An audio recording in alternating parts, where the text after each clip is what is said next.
Hi, my name is Nizrana and I'm the author of The Girl Who Lost a Leopard. I'm going to read to you from the first chapter of my book. Chapter 1. Selby frowned as the man with the bow and arrow took aim at something in the bushes. She bent low and watched him from a hiding place. What was he hunting? A whistling thrush called from a tree above him, taking off in a flutter of sleek dark blue. The man twisted in place slightly, as if following a moving target, one eye narrowed in line with the nocked arrow. Next to him, partly obscured by trees, two other figures watched silently. Far above him in the mountains, Selby crouched down further. What was going on? She knew the man with the bow by sight, though only vaguely. Jan's was a large man with a big head and chipped teeth, and he and his two companions were known for being troublemakers. If Selby's mother were here, she'd tell her to stay away from them.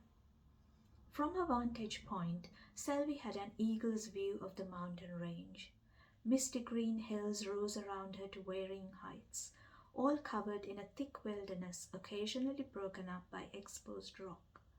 Tall eucalyptus trees shot upwards like arrows from the slopes, their balmy fragrance sharpening the breeze. On her right and away to the south lay a vast plain of velvety grassland. The man exclaimed angrily and lowered his bow. He moved towards the others underneath the tree. Whatever he'd been aiming at, it was gone now. The men's voices drifted up, and it sounded like an animated discussion was going on. Selby ran light-footedly towards the other side of the mountain, anklets jingling softly. They wouldn't see or hear her here as long as she didn't make too much noise. She would scale down this side of the mountain and be away from them. Selby set off, climbing down the bare rock face.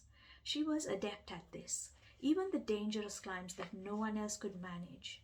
She was small and light, and that helped as she gripped the rock. She'd learned to climb by instinct, feeling the sun-hot surface with her feet and arms as she used every hand or toe hold to help her down. She knew the type of vines to hold on to, the tufts of bracken that could take her weight best. Her toes curled into foliage and grasped on, as agile as the toque monkeys that swung around these paths. She was partway down the rock face when a movement below caught her eye. She paused and looked down. A clump of yellow daffodil orchids swayed softly among their pointed grassy leaves. Could it be? Her heart soared. But no, she hadn't seen Loka in over 2 weeks. Maybe he'd moved on. It made her sad, but he was a wild animal after all. She shook her head and turned back to the rock face. But then she caught the soft swish of trees and knew that something was definitely moving below. She held her breath and suddenly caught a glimpse of a sinewy figure with a hint of gold rippling past the foot of a keener tree. Selby smiled broadly, her heart singing in her chest.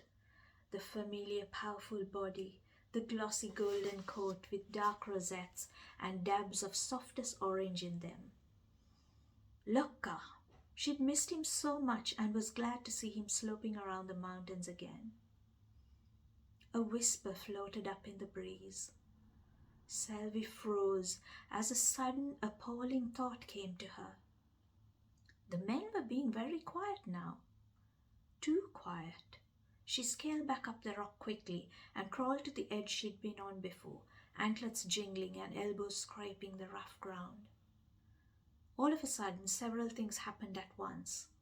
An arrow whistled through the air into the bushes. A loud roar from an angry animal echoed up the mountains, followed by a crashing sound coming from the bushes. Loka!